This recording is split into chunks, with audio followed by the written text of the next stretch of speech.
Hello दोस्तों, welcome to Siddhi Punjab. So today we are going to discuss all the current affairs that are relevant from 22nd to 24th July.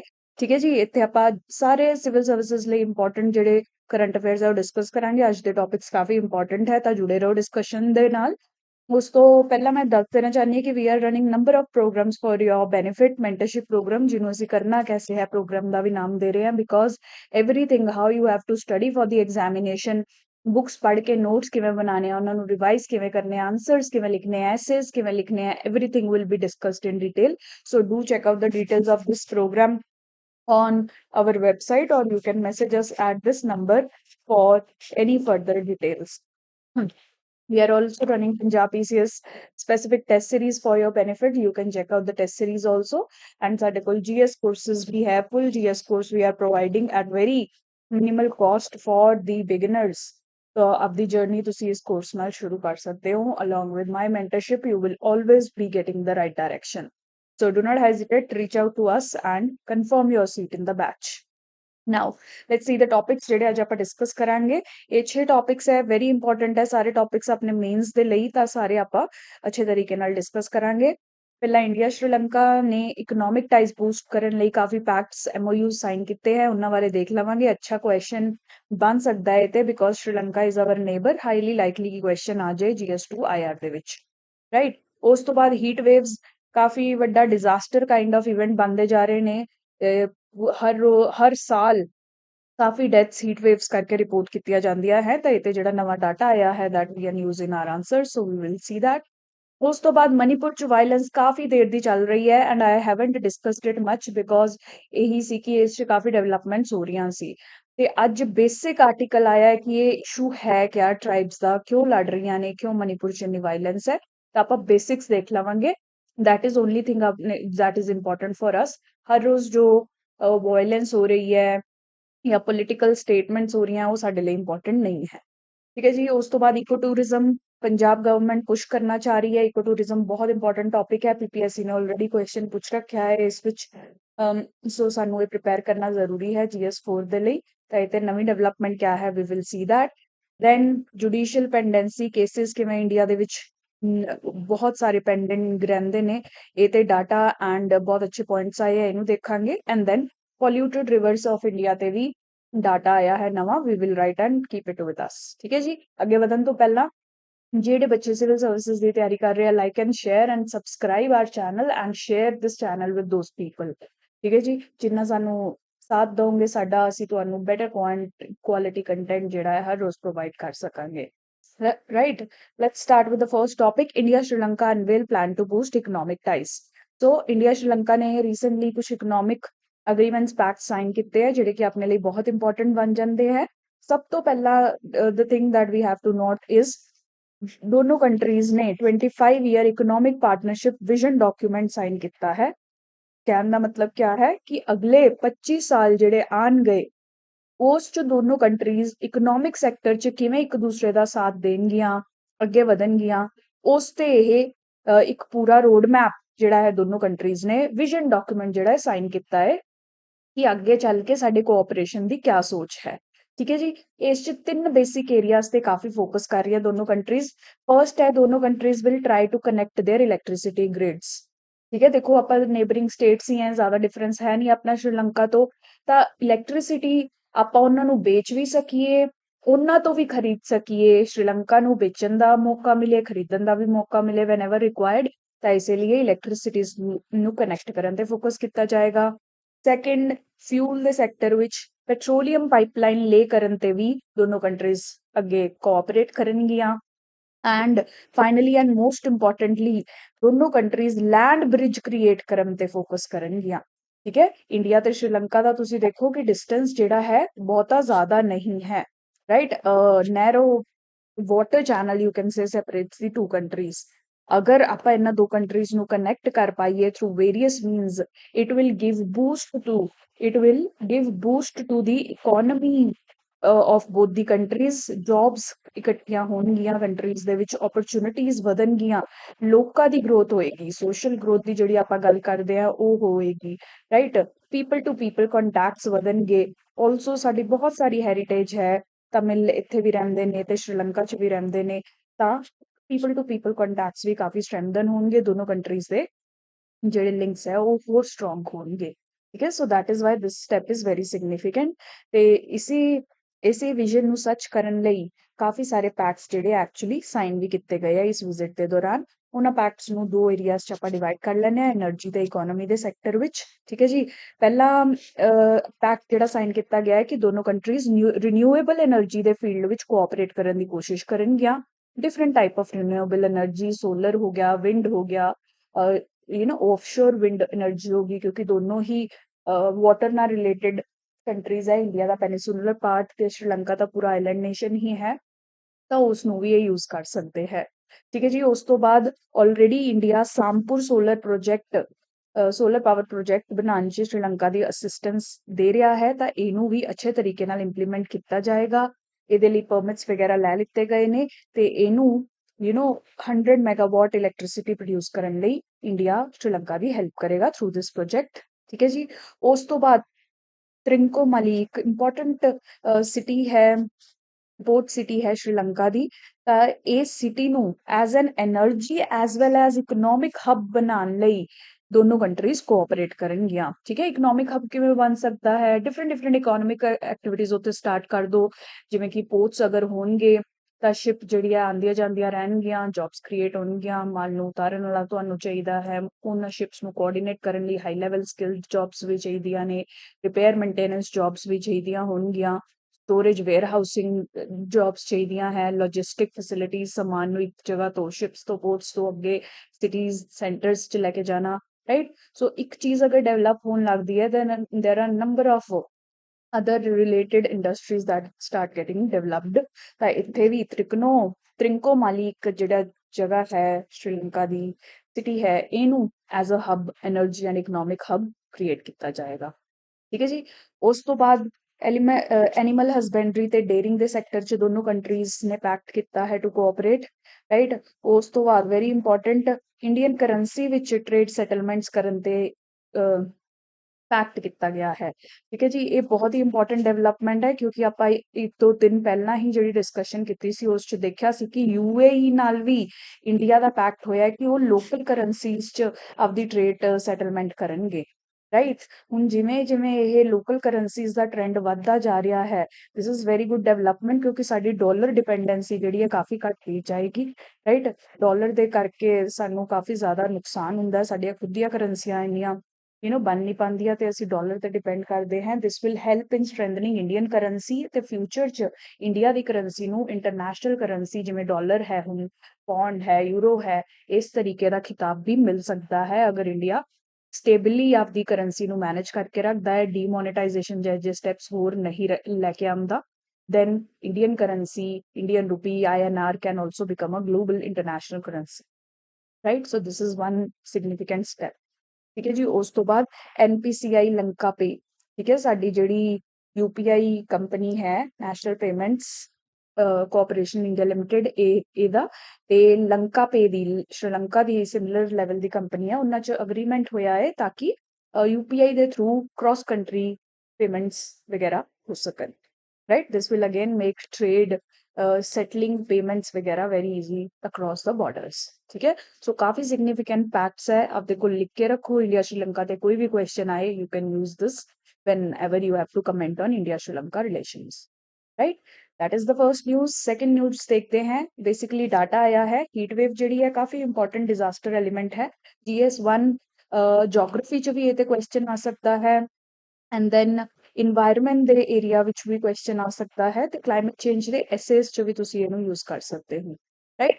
So basically ਇਹ latest news ਆਈ ਹੈ, and what does this news say ਕਿ ਇਸ ਸਾਲ ਦੇ ਅੰਦਰ 2023 ਜਿਹੜਾ ਆਪਣਾ ਚੱਲ ਰਿਹਾ ਹੈ, ਹਜੇ ਤੱਕ 264 people have already been killed because of the heat wave, right. ਤੁਸੀਂ ਦੇਖੋ ਕਿ ਅੱਧਾ ਸਾਲ ਵੀ ਹਜੇ 7ਵਾਂ ਮਹੀਨਾ ਚੱਲ ਰਿਹਾ ਹੈ, ਜੁਲਾਈ ਚੱਲ ਰਿਹਾ ਹੈ, ਐਂਡ ਸਟਿਲ ਸੋ ਮੈਨੀ ਡੈਥਸ ਹੈਵ ਹੈਪਨ।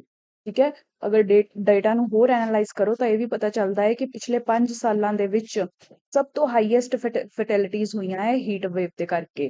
ਕਹਿਣ ਦਾ ਮਤਲਬ ਹੈ ਕਿ with each passing year heat wave ਜਿਹੜੀ ਹੈ ਸਿਵੀਅਰ ਹੁੰਦੀ ਜਾ ਰਹੀ ਹੈ, ਜਿਹਦੇ ਕਰਕੇ ਨੰਬਰ ਆਫ ਡੈਥਸ ਵੀ ਵੱਧਦੀਆਂ ਜਾ ਰਹੀਆਂ ਨੇ, right. So this gives us N idea that heat waves coffee dangerous situation ਹੈ, ਇਹਨਾਂ ਨੂੰ ਮੈਨੇਜ ਕਰਨਾ ਵੀ ਇੰਪੋਰਟੈਂਟ ਹੈ ਤੇ ਅੱਗੇ ਜਾ ਕੇ ਆਪਾਂ ਨੂੰ ਮਕੈਨਿਜ਼ਮਸ ਬਣਾਉਣੇ ਵੀ ਜ਼ਰੂਰੀ ਨੇ, ਰਾਈਟ। ਠੀਕ ਹੈ ਜੀ, ਇਹ ਡਾਟਾ ਲਿਖ ਕੇ ਰੱਖੋ, you can use it. Next ਹੈਗਾ ਮਨੀਪੁਰ ਵਾਇਲੈਂਸ। ਕਾਫੀ ਦਿਨਾਂ ਤੋਂ ਆਪਾਂ ਮਨੀਪੁਰ ਵਾਇਲੈਂਸ ਬਾਰੇ ਸੁਣ ਰਹੇ ਹਾਂ। ਅੱਜ ਮੈਂ ਤੁਹਾਨੂੰ ਈਜ਼ੀ ਵੇ ਚ ਸਿਰਫ ਸਮਝਾ ਦਵਾਂਗੀ ਕਿ ਇਸ਼ੂ ਕਿਆ ਹੈ, ਰਾਈਟ। ਇੱਕ ਚੀਜ਼ ਜਿਹੜੀ ਇਹ ਪਹਿਲਾਂ ਆਪਾਂ ਯਾਦ ਰੱਖਣੀ ਹੈ, ਦੇਖੋ ਇੰਡੀਆ ਦਾ ਜਿਹੜਾ ਨਾਰਥ ਈਸਟ ਪਾਰਟ ਹੈ, ਇੱਥੇ ਕਾਫੀ ਟ੍ਰਾਈਬਲ ਪੋਪੂਲੇਸ਼ਨ ਰਹਿੰਦੀ ਹੈ, ਰਾਈਟ। ਹੁਣ ਇਹ ਜਿਹੜਾ ਮਨੀਪੁਰ ਏਰੀਆ ਹੈ ਐਂਡ ਆਲਸੋ ਇੱਕ ਤਾਂ ਇੱਕ ਟ੍ਰਾਈਬਲ ਪੋਪੂਲੇਸ਼ਨ ਕਾਫੀ ਰਹਿੰਦੀ ਹੈ, ਦੂਸਰਾ ਹੈ ਕਿ ਮਾਇਨਮਾਰ ਨਾਲ ਆਪਾਂ ਡਾਇਰੈਕਟ ਬਾਰਡਰ ਸ਼ੇਅਰ ਕਰਦੇ ਹਾਂ, ਤਾਂ ਇਹ ਇੰਟਰਨੈਸ਼ਨਲ ਬਾਰਡਰ ਵਿੱਚ ਆਉਂਦਾ ਹੈ। ਕਾਫੀ ਇਸ਼ੂਜ਼ ਇਹਦੇ ਕਰਕੇ ਵੀ ਯੂ ਕੈਨ ਸੇ ਜਨਰੇਟ ਹੁੰਦੇ ਨੇ, ਠੀਕ ਹੈ। ਇਹ ਦੋ ਮੇਨ ਫੈਕਟਰਸ ਕਰਕੇ ਹੀ ਸਾਰੀ ਇਸ਼ੂ ਜਿਹੜੀ ਹੈ ਕਰੰਟਲੀ ਵੀ ਮਨੀਪੁਰ ਵਿੱਚ ਚੱਲ ਰਿਹਾ ਹੈ, ਠੀਕ ਹੈ। ਟ੍ਰਾਈਬਲਸ ਲਾਈਕ ਕੁਕੀਜ਼, ਨਾਗਾਸ, ਮੈਤੀਜ਼ ਤੇ ਹੋਰ ਬਹੁਤ ਸਾਰੇ ਟ੍ਰਾਈਬਲ ਗਰੁੱਪਸ ਰਹਿੰਦੇ ਨੇ। ਜਿਹੜਾ ਹੁਣ ਕਰੰਟ ਵਾਇਲੈਂਸ ਹੈ ਉਹ ਇਹਨਾਂ 3 ਗਰੁੱਪਸ ਨਾਲ ਮੇਨਲੀ ਰਿਲੇਟਡ ਹੈ, ਠੀਕ ਹੈ। And also related to we sharing border with Myanmar, ਠੀਕ ਹੈ ਜੀ। ਹੁਣ ਇਸ਼ੂ ਕਿਆ ਹੈ ਉਹ ਦੇਖਦੇ हैं। 3 ਰੀਜ਼ਨ ਹੈ ਇਹ ਵਾਇਲੈਂਸ ਦੇ ਮੇਜਰ ਜਿਹੜੇ ਕਿ ਹੁਣ ਕਰੰਟਲੀ ਹੋ ਰਹੇ ਨੇ। ਸਭ ਤੋਂ ਪਹਿਲਾਂ ਤਾਂ ਆਪਾਂ ਕਹਿ ਸਕਦੇ ਹਾਂ ਰੀਜ਼ਨ ਜਿਹੜਾ ਹੈ ਡਿਵੈਲਪਮੈਂਟਲ ਇੰਬੈਲੈਂਸ। ਡਿਵੈਲਪਮੈਂਟਲ ਇੰਬੈਲੈਂਸ ਕਿਵੇਂ, ਲੈਟ ਮੀ ਐਕਸਪਲੇਨ ਯੂ। ਹੁਣ ਦੇਖੋ ਮਨੀਪੁਰ ਜਾਂ ਜਿਹੜੇ ਨਾਰਥ ਈਸਟ ਦੇ ਇਲਾਕੇ ਹੈ ਥੋੜੇ ਹਿਲੀ ਰੀਜਨਸ ਨੇ, ਰਾਈਟ। ਸੋ ਜਿਹੜੀਆਂ ਕੁਕੀਜ਼ ਤੇ ਨਾਗਾਸ ਟ੍ਰਾਈਬ ਹੈ ਉਹ ਮੇਨਲੀ ਹਿਲੀ ਰੀਜਨ ਵਿੱਚ ਰਹਿ ਰਹੀਆਂ ਹੈ ਇਨ ਦੀ state of Manipur, right. ਹਿਲੀ regions 'ਚ ਰਹਿ ਰਹੀਆਂ ਹੈ। ਇਹਨਾਂ ਦਾ ਮੇਨ ਕੈਰੈਕਟਰਿਸਟਿਕ ਕਿਆ ਹੈ ਕਿ ਇਹ ਥੋੜੇ ਲੈਸ ਡਿਵੈਲਪਡ ਹੁੰਦੇ ਆ। ਹੁਣ ਤੁਸੀਂ ਦੇਖੋ ਪੰਜਾਬ ਤੇ ਹਿਮਾਚਲ ਨੂੰ ਕੰਪੇਅਰ ਕਰੋ, ਆਲਦੋ ਹਿਮਾਚਲ ਬਹੁਤ ਪ੍ਰੋਗਰੈਸ ਕਰ ਰਿਹਾ ਹੈ, ਸਟਿਲ ਹਿਮਾਚਲ ਦੀ ਟੋਪੋਗ੍ਰਾਫੀ ਕਰਕੇ, ਹਿਲ ਰੀਜਨ ਹੋਣ ਕਰਕੇ ਐਕਸੈਸਿਬਿਲਿਟੀ ਬਹੁਤ ਘੱਟ ਰਹੀ ਹੈ, ਉੱਥੇ ਡਿਵੈਲਪਮੈਂਟਲ ਜਿਹੜੀ ਹੈ ਸਲੋ ਰਹੀ ਹੈ। ਹੁਣ ਤਾਂ ਚਲੋ ਗਵਰਨਮੈਂਟ ਹਿਮਾਚਲ ਦੀ ਬਹੁਤ ਐਫਰਟ ਕਰ ਰਹੀ ਹੈ, ਟੂਰਿਜ਼ਮ ਨੂੰ ਯੂਜ਼ ਕਰਕੇ ਕਾਫੀ ਡਿਵੈਲਪ ਹੋ ਗਿਆ ਹੈ, ਬਟ ਤੁਸੀਂ ਅਗਰ 10 ਸਾਲ ਪਹਿਲਾਂ ਦੀ ਗੱਲ ਕਰੋ ਹਿਮਾਚਲ ਕਾਫੀ ਪਿਛੜਾ ਇਲਾਕਾ ਸੀ, ਰਾਈਟ। ਸੋ ਸਿਮਿਲਰ ਕੇਸ ਹੈ ਨਾਰਥ ਈਸਟ ਵਿੱਚ, ਸਪੈਸ਼ਲੀ ਜਿਹੜੇ ਲੋਕ ਹਿਲਸ ਫੋਰੈਸਟ 'ਚ ਰਹਿੰਦੇ ਨੇ, ਜਿਹੜੇ ਟ੍ਰਾਈਬਲਸ ਹਿਲਸ ਫੋਰੈਸਟ 'ਚ ਰਹਿੰਦੇ ਹੈ, ਉਹ ਕਾਫੀ ਡਿਵੈਲਪਮੈਂਟ ਦੇ ਲੈਵਲਸ ਵਿੱਚ ਪਿੱਛੇ ਹੁੰਦੇ ਹੈ। ਐਜੂਕੇਸ਼ਨ ਕਹਿ ਲਓ, ਹੈਲਥ ਕਹਿ ਲਓ, ਇਹ ਸਭ ਬੇਸਿਕ ਓਪਰਚੁਨਿਟੀਜ਼ ਦਾ ਐਕਸੈਸ ਕਾਫੀ ਘੱਟ ਰਹਿੰਦਾ ਹੈ। ਨੋਰਮਲ ਇੰਪਲੋਇਮੈਂਟ ਓਪਰਚੁਨਿਟੀਜ਼ ਵੀ ਇਹਨਾਂ ਕੋਲ ਇੰਨੀਆਂ ਸਾਊਂਡ ਨਹੀਂ ਹੁੰਦੀਆਂ ਹੈ, ਰਾਈਟ। ਜਦੋਂ ਕਿ ਉਹ ਜਿਹੜੇ ਲੋਕ ਵੈਲੀ ਏਰੀਆ ਵਿੱਚ ਰਹਿੰਦੇ ਨੇ ਉਹ ਕਾਫੀ ਡਿਵੈਲਪਡ ਹੁੰਦੇ ਨੇ। It's true even in our Himachal Pradesh and other areas. So ਇੱਥੇ ਨਾਰਥ ਈਸਟ ਵਿੱਚ ਮਨੀਪੁਰ ਦੇ ਵਿੱਚ ਵੈਲੀ ਏਰੀਆ ਵਿੱਚ ਮੈਤੀਜ਼ ਰਹਿ ਰਹੇ ਨੇ, ਜਿਹੜੇ ਕਿ ਕਾਫੀ ਜ਼ਿਆਦਾ ਵੈਲ ਡਿਵੈਲਪਡ ਨੇ, ਐਜੂਕੇਟਡ ਨੇ ਤੇ ਕੰਪੈरेटिवली ਕਾਫੀ ਰਿਚ ਵੀ ਨੇ, right. So you can yourself C the gap between the 2 communities, right. ਤਾਂ ਬੇਸਿਕ ਕਾਰਨ ਇਹ ਲੜਾਈ ਸ਼ੁਰੂ ਹੋਣ ਦਾ ਇਹੀ ਹੈ ਕਿ ਦੋਨੋਂ ਟ੍ਰਾਈਬਲ ਗਰੁੱਪਸ ਦੇ ਵਿੱਚ ਡਿਵੈਲਪਮੈਂਟਲ ਗੈਪ ਬਹੁਤ ਹੈ, ਰਾਈਟ। ਹੁਣ ਦੇਖੋ ਕਿਉਂਕਿ ਕੁਕੀਜ਼ ਨਾਗਾਸ ਬੈਕਵਰਡ ਹੈ ਤਾਂ ਉਹਨਾਂ ਲਈ ਰਿਜ਼ਰਵੇਸ਼ਨ ਜਾਂ ਇਸ ਤਰੀਕੇ ਦੀ ਪ੍ਰੋਵੀਜ਼ਨਸ ਜਿਹੜੀ ਹੈ ਸਟੇਟ ਗਵਰਨਮੈਂਟ ਕਾਫੀ ਪ੍ਰੋਵਾਈਡ ਕਰਦੀ ਰਹੀ ਹੈ, ਠੀਕ ਹੈ ਜੀ। ਹੁਣ ਮੈਟੀਜ਼ ਜਿਹੜੇ ਆ ਉਹ ਵੀ ਕਾਫੀ ਸਾਲਾਂ ਤੋਂ ਬੈਨੀਫਿਟਸ ਮੰਗ ਰਹੇ ਨੇ, ਉਹ ਚਾਹੁੰਦੇ ਨੇ ਕਿ ਉਹਨਾਂ ਨੂੰ ਵੀ ਬੈਨੀਫਿਟਸ ਦਿੱਤੇ ਜਾਣ। ਉਹਨਾਂ ਨੂੰ ਵੀ ਲੱਗਦਾ ਹੈ ਕਿ ਉਹ ਡਿਪਰਾਈਵਡ ਨੇ, ਦੇ ਨੀਡ ਰਿਜ਼ਰਵੇਸ਼ਨ, ਰਾਈਟ। ਰਿਜ਼ਰਵੇਸ਼ਨ ਹਮੇਸ਼ਾ ਇਸ ਤਰੀਕੇ ਨਾਲ ਇਸ਼ੂਜ਼ ਕ੍ਰੀਏਟ ਕਰਦੀ ਹੈ। ਹੁਣ ਹੁਣ ਰੀਸੈਂਟਲੀ ਮਤਲਬ ਉਹ ਡਿਮਾਂਡਸ ਤਾਂ ਕਰਦੇ ਹੀ ਰਹੇ ਨੇ, ਬਟ ਹਜੇ ਤੱਕ ਕਦੀ ਡਿਮਾਂਡ ਐਕਸੈਪਟ ਕੀਤੀ ਨਹੀਂ ਗਈ ਸੀ, right. They form almost half of the ਇਹ ਮੈਜੋਰਿਟੀ 'ਚ ਵੀ ਨੇ, ਇਹ ਵੀ ਇੱਕ ਫੈਕਟ ਹੈ that they are also in majority, right. So they form more than half of the Manipur's population, ਠੀਕ ਹੈ। ਇਹਨਾਂ ਲਈ ਕੋਈ ਰਿਜ਼ਰਵੇਸ਼ਨ ਜ਼ਿਆਦਾ ਰਹੀ ਨਹੀਂ ਹੈ। ਰਿਜ਼ਰਵੇਸ਼ਨ ਜਿਹੜੀ ਹੈ ਕੁਕੀਜ਼ ਤੇ ਨਾਗਾਸ ਕਮਿਊਨਿਟੀਜ਼ ਨੇ ਗਵਰਨਮੈਂਟ ਜੌਬਸ 'ਚ, ਐਜੂਕੇਸ਼ਨ ਇੰਸਟੀਟਿਊਸ਼ਨਸ ਵਿੱਚ ਇੰਜੋਏ ਕੀਤੀ ਹੈ, ਰਾਈਟ। ਮੈਤੀਜ਼ ਜਿਹੜੇ ਹੈ ਵੈਸੇ ਰਿਚ ਏਰੀਆ ਵਿੱਚ, ਵੈਲੀ ਏਰੀਆ ਵਿੱਚ ਰਹਿੰਦੇ ਰਹੇ ਨੇ ਤੇ ਰੀਸੈਂਟਲੀ ਕਿਆ ਹੋ ਗਿਆ ਹੈ ਕਿ ਇੱਕ ਤਾਂ ਇਹ developmental imbalance he cause of ਵਰੀ ਬਣ ਗਿਆ ਹੈ। ਦੂਸਰਾ ਦ ਇਸ ਡਿਵੈਲਪਮੈਂਟਲ ਇੰਬੈਲੈਂਸ ਕਰਕੇ they have they could not take it, ਮਤਲਬ ਕੁਕੀਜ਼ ਵਗੈਰਾ ਨੂੰ ਲੱਗ ਰਿਹਾ ਹੈ ਕਿ ਮੈਤੀਜ਼ ਜਿਹੜੇ ਹੈ ਕੋਟਾਸ ਬੈਨੀਫਿਟਸ ਜਿਹੜੇ ਹੈ they are demanding, and Kukis Nagas ਨੂੰ ਲੱਗਦਾ ਹੈ ਕਿ they are deprived, they should be getting the benefits of reservation, not the Meitei tribe. ਇਸੇ ਲਈ ਵੀ ਇਹਦੇ ਵਿੱਚ ਕਨਫਲਿਕਟ ਜਿਹੜਾ ਹੈ ਸ਼ੁਰੂ ਹੋ ਗਿਆ ਹੈ। ਸੈਕਿੰਡ ਮੇਜਰ ਰੀਜ਼ਨ ਇਹ ਹੈ ਕਿ ਦੇਖੋ ਮਨੀਪੁਰ ਦਾ ਜੋ ਬਾਰਡਰ ਹੈ ਮਾਇਨਮਾਰ ਨਾਲ ਵੀ ਸ਼ੇਅਰ ਹੁੰਦਾ ਹੈ, ਰਾਈਟ। ਹੁਣ ਮਾਇਨਮਾਰ 'ਚ ਤੁਸੀਂ ਅਗਰ ਮਾਇਨਮਾਰ ਦੀ ਸਟੋਰੀ ਪੜ੍ਹੀ ਹੈ ਤਾਂ ਤੁਸੀਂ ਦੇਖਿਆ ਹੋ ਕਿ ਉੱਥੇ ਆਰਮੀ ਨੇ ਕੂ ਕਰਕੇ ਉਹਨਾਂ ਦੀ ਇਲੈਕਟਿਡ ਗਵਰਨਮੈਂਟ ਨੂੰ ਇਜੈਕਟ ਕਰ ਦਿੱਤਾ ਹੈ, ਹਟਾ ਦਿੱਤਾ ਹੈ ਤੇ ਖੁਦ ਪਾਵਰ ਤੇ ਆ ਗਏ ਹੈ। ਤੇ ਉਹ ਤੋਂ ਬਾਅਦ ਕਾਫੀ ਐਟਰੋਸਿਟੀਜ਼ ਜਿਹੜੀਆਂ ਹੈ ਸ਼ੁਰੂ ਹੋ ਗਈਆਂ ਸੀ ਇਨ ਮਾਇਨਮਾਰ। ਡਿਫਰੈਂਟ ਕਾਈਂਡ ਦੇ ਇਸ਼ੂਜ਼ ਆ ਰਹੇ ਨੇ, ਜਿਹਦੀ ਵਜ੍ਹਾ ਤੋਂ ਕਾਫੀ ਸਾਰੇ ਰਿਫਿਊਜੀਜ਼ ਜਿਹੜੇ ਹੈ ਉਹ ਮਾਇਨਮਾਰ ਤੋਂ ਭੱਜ ਕੇ ਇੰਡੀਆ ਵੱਲ ਵੀ ਆ ਰਹੇ ਨੇ, because we share a border, they are crossing the border illegally and coming to India to save themselves from the army in Myanmar. ਠੀਕ ਹੈ ਜੀ। ਤਾਂ ਹੁਣ ਇਸ਼ੂ ਕਿਆ ਆ ਰਿਹਾ ਹੈ ਕਿ ਜਿਹੜੇ ਰਿਫਿਊਜੀਜ਼ ਆ ਰਹੇ ਨੇ they have more affinity to Kukis, right. ਇਹ ਸਮਝ ਲਓ ਸੇਮ ਲੀਨੀਏਜ ਵਗੈਰਾ ਹੈ, their ethnic lineage is same, so they are kind of related to cookies। ਨਾ ਹੁਣ ਮੇਤੀਜ਼ ਨੂੰ ਇਹ ਡਰ ਪੈ ਰਿਹਾ ਹੈ ਕਿ ਅਗਰ ਇਹ ਇਸ ਤਰੀਕੇ ਨਾਲ ਹੀ ਰਿਫਿਊਜੀਜ਼ ਮਾਇਨਮਾਰ ਤੋਂ ਆਉਂਦੇ ਰਹੇ ਦੈਨ ਕੁਕੀਜ਼ ਦੀ ਜਿਹੜੀ ਪਾਵਰ ਹੈ, ਜਿਹੜੀ ਨੰਬਰ ਹੈ, ਪੋਪੂਲੇਸ਼ਨ ਦਾ ਨੰਬਰ ਹੈ, that will outnumber Meiteis। ठीक है, Meiteis will then become a minority and cookies can gain the majority status, and this is a cause of worry for Meiteis क्योंकि फिर वो आपਦੇ इंटरेस्ट देखो डेमोक्रेसी ਚ क्या ਹੁੰਦਾ ਹੈ, democracy is equal to will of majority। ਜਿਹੜਾ majority ਚ ਹੋਏਗਾ ਉਹ ਮੋਸਟਲੀ ਜਿੱਤਦਾ ਹੈ, ਉਹਦੇ ਅਕੋਰਡਿੰਗ ਲਾਜ਼ ਬਣਦੇ ਆ, ਰੈਗੂਲੇਸ਼ਨਸ ਬਣਦੀਆਂ, ਗਵਰਨਮੈਂਟ ਦੇ ਡਿਸੀਜਨਸ ਹੁੰਦੇ ਨੇ। So Meiteis are fearful that they will lose their majority edge। That is also the cause of the simmering tension। ਠੀਕ ਹੈ ਜੀ। ਐਂਡ ਥਰਡ ਮੇਜਰ ਰੀਜ਼ਨ ਹੈ ਕਿ ਦੇਖੋ ਫੈਬਰਰੀ ਦੇ ਵਿੱਚ ਮਨੀਪੁਰ ਸਟੇਟ ਗਵਰਨਮੈਂਟ ਨੇ ਇਹ ਆਰਡਰ ਪਾਸ ਕੀਤਾ ਸੀ ਕਿ ਜਿਹੜੇ ਮਨੀਪੁਰ ਦੇ ਹਿਲ ਫੋਰੈਸਟ ਵਿੱਚ ਜਿਹੜੇ ਟ੍ਰਾਈਬਲਸ ਰਹਿ ਰਹੇ ਆ ਉਹਨਾਂ ਨੂੰ ਐਵਿਕਟ ਕੀਤਾ ਜਾਵੇ। They did not mention any caste tribe in particular, ਜਿੰਨੇ ਵੀ ਲੋਕ, ਉਹਨਾਂ ਦਾ ਕਹਿਣ ਦਾ ਮਤਲਬ ਸੀ ਕਿ ਹਿਲ ਫੋਰੈਸਟ 'ਚ ਰਹਿ ਰਹੇ ਨੇ ਉਹਨਾਂ ਨੂੰ ਉੱਥੋਂ ਡਿਸਪਲੇਸ ਕਰਕੇ ਕਿਸੇ ਹੋਰ ਜਗ੍ਹਾ ਤੇ ਸੈਟਲਮੈਂਟਸ ਦਿੱਤੀਆਂ ਜਾਣ, ਕਿਉਂਕਿ ਇਸ ਏਰੀਆ 'ਚ ਫੋਰੈਸਟ ਨੇ, ਪ੍ਰਿਸਟੀਨ ਫੋਰੈਸਟ ਨੇ ਜਿਹੜੇ ਕਿ ਖਰਾਬ ਹੋ ਰਹੇ ਆ because people are living there, people the activity ਦੀ ਵਜ੍ਹਾ ਤੋਂ, ਬਰਨਿੰਗ ਦੀ ਵਜ੍ਹਾ ਤੋਂ, ਡਿਫਰੈਂਟ ਵੇਜ਼ ਤੋਂ ਜਿਹੜੇ ਫੋਰੈਸਟ ਹੈ ਉਹ ਇੰਪੈਕਟ ਹੋ ਰਹੇ ਆ। ਇਸ ਲਈ ਗਵਰਨਮੈਂਟ ਨੇ ਰਿਕਮੈਂਡ ਕੀਤਾ that we should move these people from here। and hills ਚ ਕੌਣ ਰਹਿ ਰਿਹਾ ਹੈ? Kukis Nagas. And Kukis Nagas got worried ਕਿ ਅਗਰ ਇਹ ਡਿਸੀਜਨ ਇੰਪਲੀਮੈਂਟ ਹੋ ਗਿਆ they will lose their households, ਹਨਾ, ਉਹ ਕੱਢੇ ਜਾਣਗੇ। and that became the next cause of issue, right। so ਇੰਨਾ ਨੰਬਰ ਆਫ ਇਸ਼ੂਜ਼ ਕਰਕੇ ਇੱਕ ਤਾਂ ਜਿਹੜਾ ਹੈ ਮੇਤੀਜ਼ ਰਿਜ਼ਰਵੇਸ਼ਨ ਡਿਮਾਂਡ ਕਰ ਰਹੇ ਹੈ but Kukis Nagas do not want them to be included in the reservation benefits।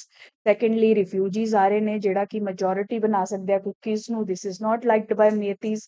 Thirdly ਜਿਹੜਾ ਸਟੇਟ ਗਵਰਨਮੈਂਟ ਨੇ ਟ੍ਰਾਈਬਲਸ ਨੂੰ ਹਿਲ ਫੋਰੈਸਟ ਚੋਂ ਐਵਿਕਟ ਕਰਨ ਦਾ ਫੈਸਲਾ ਲਿਆ ਹੈ ਉਸ ਤੇ ਕਾਫੀ ਟੈਨਸ਼ਨ ਬਣੀ ਹੋਈ ਹੈ। ਇਹਨਾਂ ਸਭ ਟੈਨਸ਼ਨਾਂ ਕਰਕੇ ਹੀ you can say the violence has started. ਹੌਲੀ ਹੌਲੀ ਕਰਕੇ ਸਮਝ ਲਓ ਕੰਸਰਨਸ ਵੱਧਦੇ ਗਏ ਐਂਡ ਫਾਈਨਲੀ ਇੱਕ ਇਵੈਂਟ ਜਿਹੜਾ ਹੈ ਉਹ ਇਹ ਸਭ ਟ੍ਰਿਗਰ ਕਰ ਦਿੰਦਾ ਹੈ। that is why you are seeing the extreme forms of violence coming up in Manipur। ਜਦੋਂ ਕੋਰਟ ਨੇ ਜਜਮੈਂਟ ਦਿੱਤੀ ਕਿ ਮੈਤੀਜ਼ ਨੂੰ ਵੀ ਬੈਨੀਫਿਟ ਲਈ ਦੇਖਿਆ ਜਾਣਾ ਚਾਹੀਦਾ ਹੈ because these are also scheduled tribes, ਤਾਂ ਇਹਨਾਂ ਨੂੰ ਵੀ ਰਿਜ਼ਰਵੇਸ਼ਨ ਦਾ ਬੈਨੀਫਿਟ ਵਗੈਰਾ ਐਕਸਟੈਂਡ ਕਰਨਾ ਚਾਹੀਦਾ ਹੈ। ਉਸ ਟਾਈਮ ਤੇ ਕੁਗੀਜ਼ ਤੇ ਨਾਗਾਸ ਨੇ ਪ੍ਰੋਟੈਸਟ ਸਟਾਰਟ ਕਰ ਦਿੱਤੇ and because of this protest ਦੋਨੋਂ ਟ੍ਰਾਈਬਸ ਦੇ ਲੋਕ ਜਿਹੜੇ ਆਪਸ ਵਿੱਚ ਭਿੜ ਗਏ and this has escalated to extreme forms of violence that we are witnessing in the country right now, right। so ਇਹ ਪੂਰੀ ਸਟੋਰੀ ਹੈ, ਇਹ ਤਿੰਨ ਰੀਜ਼ਨਸ ਜਿਹੜੇ ਆ ਮੇਨ ਯਾਦ ਰੱਖੋ। ਆਨਸਰਸ ਐਸੇਸ ਜੋ ਤੁਸੀਂ ਆਪਦੀ ਅੰਡਰਸਟੈਂਡਿੰਗ ਦੇ ਅਕੋਰਡਿੰਗ ਇਹਨਾਂ ਨੂੰ ਬਹੁਤ ਅੱਛੇ ਤਰੀਕੇ ਨਾਲ ਯੂਜ਼ ਕਰ ਸਕਦੇ ਹੋ only if you understand the utility, right. So ਇਹ ਸਾਰੇ ਕੰਟੈਂਟ ਨੂੰ ਇੱਕ ਵਾਰ ਪੜ੍ਹ ਲਿਓ, ਤੁਹਾਨੂੰ ਜ਼ਿਆਦਾ ਸਮਝ ਆ ਜਾਏਗਾ। ਮੈंने ਥੋੜਾ ਸਮਝਾ ਦਿੱਤਾ ਹੈ, ਥੋੜਾ ਰੀਡ ਕਰੋਗੇ ਹੋਰ ਕਲੈਰਿਟੀ ਆਏਗੀ, right. Next article, ecotourism। As I have told you, PPSC has already asked a mains question on ecotourism। ਸਾਡੇ ਲਈ ਬਹੁਤ ਇੰਪੋਰਟੈਂਟ ਹੈ, UPSC ਚ ਵੀ ਇਹ ਆ ਚੁੱਕਿਆ ਹੈ, ਅਗੇਨ ਆ ਸਕਦਾ ਹੈ, ਹਾਈ ਪੋਟੈਂਸ਼ੀਅਲ ਹੈ, ਰਾਈਟ। ਤਾਂ ਪੰਜਾਬ ਗਵਰਨਮੈਂਟ ਸਟੈਪਸ ਵੀ ਲੈ ਰਹੀ ਹੈ ਈਕੋਟੂਰਿਜ਼ਮ ਨੂੰ ਪ੍ਰਮੋਟ ਕਰਨ ਲਈ। ਲੇਟੈਸਟ ਚੋਹਲ ਇਕੋ ਟੂਰਿਜ਼ਮ ਪ੍ਰੋਜੈਕਟ ਜਿਹੜਾ ਹੈ ਲਾਂਚ ਕੀਤਾ ਗਿਆ ਹੈ ਸਾਡੇ ਫੋਰੈਸਟ ਮਿਨਿਸਟਰ ਦੁਆਰਾ। ਇਹਦਾ ਮੇਨ ਆਬਜੈਕਟਿਵ क्या है? obviously people ਚ ਅਵੇਅਰਨੈਸ ਫੈਲਾਣਾ about forest and wild animals, ਨਾਲ ਹੀ ਨਾਲ ਟੂਰਿਜ਼ਮ ਪ੍ਰਮੋਟ ਕਰਨਾ ਜਿਹੜਾ ਕਿ ਇਕੋਲੋਜੀ ਨੂੰ ਵੀ ਸਾਡੇ ਧਿਆਨ ਰੱਖੇ, ਰਾਈਟ। ਈਕੋ ਟੂਰਿਜ਼ਮ ਦਾ ਟੌਪਿਕ ਮੈंने ਬਹੁਤ ਹੀ ਡਿਟੇਲ ਵਿੱਚ ਕੁਝ ਹਫ਼ਤੇ ਪਹਿਲਾਂ ਡਿਸਕਸ ਕੀਤਾ ਸੀ। I'll just try to link that video if I find it। ਸੀ ਮੇਰੇ ਲਈ ਵੀ ਥੋੜੀ ਵੀਡੀਓਜ਼ ਫਾਈਂਡ ਆਊਟ ਕਰਨੀਆਂ ਡਿਫਿਕਲਟ ਹੋ ਜਾਂਦੀ ਹੈ, ਇਸੀलिए I tell you to be regular with the discussion ਤਾਂ ਕਿ ਤੁਹਾਡਾ ਕੋਈ ਵੀ ਟੌਪਿਕ ਮਿਸ ਨਾ ਹੋਵੇ। अगर तुसी मेरी डिस्कशन जेह्ड़ी है कंटिन्यूअसली आपदे एग्जाम तक सुनदे रहोगे, most of the topics from your syllabus will be prepared in detail. क्योंकि जद भी फर्स्ट टाइम एक नवा टॉपिक न्यूज़ च आंदा है मैं ਉਹਨੂੰ डिटेल च कवर करती हैं। ਉਸ ਤੋਂ ਬਾਅਦ जिन्ने भी एड ऑन पॉइंट्स आंदे रहंदे आ हर रोज डिस्कस करती रहनी है। तो कुछ भी हो जाए तुसी 10 मिनट 15 मिनट मेरी 2x ਤੇ ਲਾ ਕੇ ਚਾਹੇ वीडियो सुनिया करो बट सुनिया जरूर करो ਤੁਹਾਨੂੰ काफी नवे पर्सपेक्टिव्स देगी। ठीक है जी। ਹੁਣ ਜੋਹਲ ਇਕੋ ਟੂਰਿਜ਼ਮ ਪ੍ਰੋਜੈਕਟ ਦੇ ਫੀਚਰਸ ਕਿਆ ਹੈ। ਪ੍ਰੋਜੈਕਟ ਹੈਜ਼ ਹਟਸ ਕੰਟੀਨਸ, ਠੀਕ ਹੈ, ਟੂਰਿਸਟ ਲਈ ਹਟਸ ਕੰਟੀਨਸ ਹੋਣਗੀਆਂ। ਲੋਕਲ ਕਮਿਊਨਿਟੀ ਜਿਹੜੀ ਹੈ ਉਹ ਇਹ ਸਾਰਾ ਪ੍ਰੋਜੈਕਟ ਰਨ ਕਰੇਗੀ। ਓਬਵੀਅਸਲੀ ਇਕੋ ਟੂਰਿਜ਼ਮ ਦਾ ਸਾਰਿਆਂ ਨਾਲੋਂ ਵੱਡਾ ਇੱਕ ਪਿਲਰ ਹੁੰਦਾ ਕਿ ਲੋਕਲ ਕਮਿਊਨਿਟੀ ਦੀ ਡਿਵੈਲਪਮੈਂਟ ਵੀ ਹੋਵੇ, ਇਨਵੋਲਵਮੈਂਟ ਵੀ ਹੋਵੇ, and that is what will be focused here, right? And ਹੋਰ ਇਕੋ ਟੂਰਿਜ਼ਮ ਦਾ ਕਿਆ ਹੁੰਦਾ ਹੈ, ਲੋਕਲ ਕਮਿਊਨਿਟੀ ਦੀ ਡਿਵੈਲਪਮੈਂਟ ਹੋਵੇ। ਇसीलिए देखो 50% of the funds will be spent on development of the village itself, ਜਿਵੇਂ ਕਿ ਉੱਥੇ ਇਲੈਕਟ੍ਰਿਸਿਟੀ ਦੇ ਕਨੈਕਸ਼ਨਸ ਬਣਾਤੇ, ਰੋਡਸ ਬੈਟਰ ਬਣਾਤੀਆਂ, ਇੰਟਰਨੈਟ ਦੀ ਫੈਸਿਲਿਟੀ ਆ ਗਈ ਹੈ ਨਾ, ਵਿਲੇਜ ਦੀ ਵੀ ਡਿਵੈਲਪਮੈਂਟ ਹੋਗੀ, ਟੂਰਿਸਟ ਨੂੰ ਵੀ ਮਜ਼ਾ ਆਏਗਾ, right? Tourists will be able to access that place only when infrastructure is there, है ना जी। so that is how ecotourism works। ठीक है। So this is not the first project in Punjab. अगर ਤੁਸੀਂ ਕਹੋ ਇਕੋ ਟੂਰਿਜ਼ਮ ਦਾ ਇਹ ਥਰਡ ਪ੍ਰੋਜੈਕਟ ਹੈ। ਇਸ ਤੋਂ ਪਹਿਲਾਂ ਦੋ ਪ੍ਰੋਜੈਕਟਸ ਪੰਜਾਬ ਆਲਰੇਡੀ ਲਾਂਚ ਕਰ ਚੁੱਕਿਆ ਹੈ। ਮਿਨੀ ਗੋਆ ਨਾਮ ਦਾ ਇਕੋ ਟੂਰਿਜ਼ਮ ਦਾ ਪ੍ਰੋਜੈਕਟ ਆਪਾਂ ਪਠਾਨਕੋਟ ਚ ਆਲਰੇਡੀ ਸ਼ੁਰੂ ਕਰ ਚੁੱਕੇ ਹੈ। ਐਂਡ ਦੈਨ ਥਾਣੇ ਡੈਮ ਹੁਸ਼ਿਆਰਪੁਰ ਚ ਵੀ ਇੱਕ ਇਕੋ ਟੂਰਿਜ਼ਮ ਦਾ ਪ੍ਰੋਜੈਕਟ ਆਲਰੇਡੀ ਚੱਲ ਰਿਹਾ ਹੈ। This is the third in the line of ਦੀ ਇਕੋ ਟੂਰਿਜ਼ਮ ਪ੍ਰੋਜੈਕਟਸ। ਠੀਕ ਹੈ, ਇਹਨਾਂ ਨੂੰ ਲਿਖ ਕੇ ਰੱਖੋ, ਇਹਨਾਂ ਨੂੰ ਆਨਸਰਸ ਚ ਅੱਛੇ ਤਰੀਕੇ ਨਾਲ you can use that, right. Next article आया है जुडिशियल पेंडेंसी ते। ਤੁਹਾਨੂੰ ਪਤਾ ਹੀ ਹੈ केस पे केस या तारीख पे तारीख वाला फिनोमिना ਤੁਸੀਂ ਸੁਣਿਆ ਹੀ ਹੋਣਾ। ਪਰ ਇੰਡੀਆ ਵਿੱਚ ਸਾਰਿਆਂ ਨਾਲੋਂ ਵੱਡੀ ਪ੍ਰੋਬਲਮ ਹੈ ਕਿ ਸਾਡੇ ਕੋਰਟਸ ਜਿਹੜੇ ਆ ਕਾਫੀ ਓਵਰਬਰਡਨ ਨੇ। ਤਾਂ ਹੁਣੇ ਲੇਟੈਸਟ ਡਾਟਾ ਆਇਆ ਹੈ ਇੰਡੀਆ ਦੇ ਵਿੱਚ more than 5 crore, that is a huge number. ਠੀਕ ਹੈ, ਹਜੇ ਤੱਕ ਆਪਾਂ 3.3 ਕਰੋੜ ਸੁਣਦੇ ਸੀ। ਇਹ ਲੇਟੈਸਟ ਡਾਟਾ ਆਇਆ ਹੀ ਇਸ ਲਈ ਹੈ। 5 crore cases, you can't believe it. 5 crore ਤੋਂ ਜ਼ਿਆਦਾ ਪੈਂਡਿੰਗ केसेस ਹੈ ਪਰ ਇੰਡੀਆ ਦੇ ਵਿੱਚ। ਸੁਪਰੀਮ ਕੋਰਟ ਚ ਦੇਖੋ ਤਾਂ 70,000 ਦੇ ਅਰਾਊਂਡ ਪੈਂਡਿੰਗ ਹੈ। ਹਾਈ ਕੋਰਟ ਚ ਦੇਖੋ ਤਾਂ 60 ਲੱਖ ਤੋਂ ਜ਼ਿਆਦਾ केसेस ਪੈਂਡਿੰਗ ਹੈ। ਤੇ ਜੂਨੀਅਰ ਜਾਂ ਡਿਸਟ੍ਰਿਕਟ ਸਬਆਰਡੀਨੇਟ ਕੋਰਟਸ ਦੇ ਲੈਵਲ ਤੇ ਦੇਖੋ ਤਾਂ 4.4 ਕਰੋੜ केसेस ਇੱਥੇ ਹੀ ਪੈਂਡਿੰਗ ਨੇ, ਰਾਈਟ। ਇਹ ਕਾਫੀ ਵਰੀਸਮ ਸਿਚੁਏਸ਼ਨ ਹੈ। ਵਰੀਸਮ ਕਿਉਂ ਹੈ? ਜੁਡੀਸ਼ਰੀ ਹੀ ਬਣੀ ਹੈ ਸਾਨੂੰ ਜਸਟਿਸ ਦੇਣ ਲਈ। ਅਗਰ ਜੁਡੀਸ਼ਰੀ ਬਰਡਨ ਰਹੇਗੀ ਸਾਨੂੰ ਜਸਟਿਸ ਕੌਣ ਦੇਵੇਗਾ, ਰਾਈਟ। ਤਾਂ ਇੰਡੀਆ ਐਸਪਾਊਜ਼ਸ ਫॉर ਜਸਟਿਸ, ਸਾਡਾ ਪ੍ਰੀਐਂਬਲ ਵੀ ਕਹਿੰਦਾ ਹੈ, ਸਾਡਾ ਕਨਸਟੀਟਿਊਸ਼ਨ ਵੀ ਕਹਿੰਦਾ ਹੈ, ਸਾਡਾ ਫੰਡਾਮੈਂਟਲ ਰਾਈਟ ਵੀ ਹੈ, ਰਾਈਟ। ਸੋ ਕਿਵੇਂ ਹੀ ਅਸੀਂ ਜਸਟਿਸ ਡਿਲੀਵਰ ਕਰਾਂਗੇ ਇਫ ਆਵਰ ਜੁਡੀਸ਼ਰੀ ਇਜ਼ ਓਵਰਬਰਡਨ। ਠੀਕ ਹੈ। ਤਾਂ ਵੇਰੀਅਸ ਰੀਜ਼ਨਸ ਕਿਆ ਹੈ ਤੁਹਾਨੂੰ ਐਗਜ਼ਾਮ ਚ ਪੁੱਛੇ ਜਾ ਸਕਦੇ ਆ। ਦੇਖੋ ਤਿੰਨ ਟਾਈਪ ਦੇ ਬੇਸਿਕਲੀ ਰੀਜ਼ਨਸ ਹੈ, ਜੁਡੀਸ਼ੀਅਲ, ਐਗਜ਼ੈਕਟਿਵ ਐਂਡ ਲੈਜਿਸਲੇਚਰ।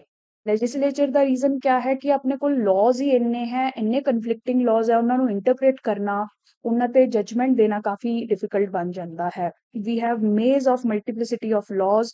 ਕਾਫੀ ਪੁਰਾਣੇ ਲਾਜ਼ ਵੀ ਹਜੇ ਤੱਕ ਆਪਾਂ ਰੱਖੇ ਬੈਠੇ हैं। ਬ੍ਰਿਟਿਸ਼ ਐਰਾ ਦੇ 200-300 ਸਾਲ ਪੁਰਾਣੇ ਲਾਜ਼ ਵੀ ਹਜੇ ਤੱਕ ਰੱਖੇ ਬੈਠੇ हैं, ਜਿਹਦੇ ਕਰਕੇ ਜੁਡੀਸ਼ਰੀ ਦਾ ਕੰਮ ਕੰਪਲਿਕੇਟ ਹੋ ਜਾਂਦਾ ਹੈ, ਰਾਈਟ। ਹਰ ਕੇਸ ਲਈ ਇੰਨੀ ਪੁਰਾਣੇ ਲਾਜ਼ ਜਿਹੜੇ ਆ ਪੜ੍ਹਨੇ ਪੈਂਦੇ ਆ which are useless, they are not serving our purpose.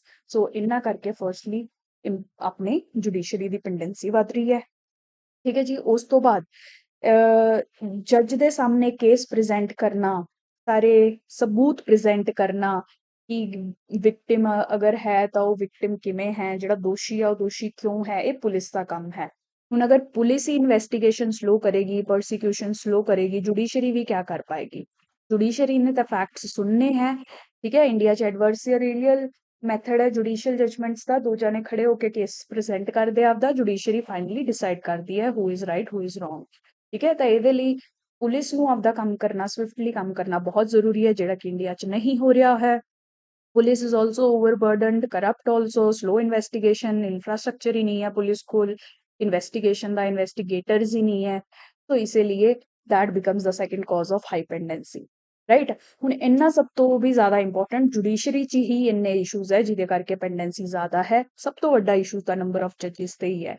ਅਗਰ ਤੁਸੀਂ ਇੰਡੀਆ ਦੀ ਜੱਜ ਪੋਪੂਲੇਸ਼ਨ ਰੇਸ਼ੀਓ ਦੇਖੋ ਤਾਂ ਕਾਫੀ ਜ਼ਿਆਦਾ ਲੋ ਹੈ, ਰਾਈਟ। ਇਹ ਤੇ ਵੀ ਕਦੀ ਡਾਟਾ ਆਏਗਾ, ਲਿਖ ਲਿਓ ਜਦ ਆਏਗਾ, राइट। एडजॉर्नमेंट्स बहुत है, जिवें मैं हुई क्या तारीख पे तारीख का फिनोमिना, तारीख पे तारीख जज साहब है ना? ये सुनिया सनी देओल ਦਾ ਬੜਾ ਫੇਮਸ ਡਾਇਲੌਗ, ਬੜਾ ਹੀ ਟਰੂ ਡਾਇਲੌਗ ਹੈ, that is what keeps happening in India, ਜਿਹਦੀ ਵਜ੍ਹਾ ਤੋਂ ਡੀਲੇਸ ਹੁੰਦੇ ਰਹਿੰਦੇ ਹੈ।